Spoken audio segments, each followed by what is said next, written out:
در کنار تعویض روغن کمک و تقویت کمک جلو و عقب، یه چیز دیگه ای نرمی زیادی براتون توی موتور به ارمغان میاره، تعویض لاستیکا.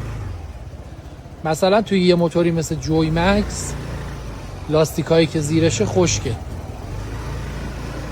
لاستیک عقب فاقش کوتاه، فاقش 60، 130 60 13. اگر این فاق بشه 70، مثلا 130 70 13،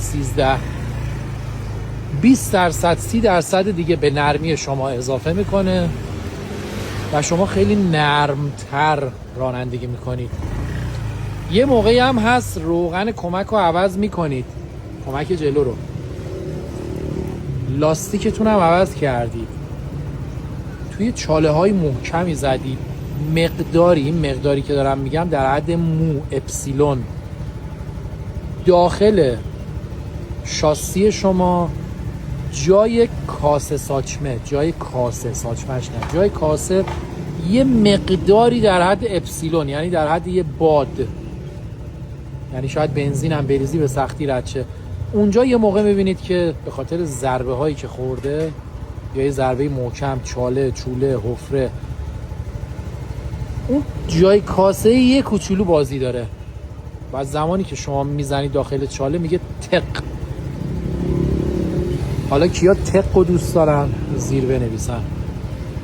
پس تمامی تقا و تقه ها مربوط به کمک نیست، یه قسمتیش هم مال لاستیکه، یه قسمتیش هم مال جلوبندیه.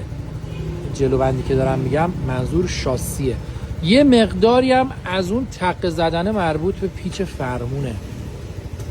خود فرمون زمانی که روی کرپی سوار میشه یه پیچ داره، یه موقع میبینید ضربه محکم جای بوش پیچ رو گشاد میکنه و هر چقدر شما با بوکس بادی اون پیچه رو سفت کنی میزنی توی چاله میگه تق.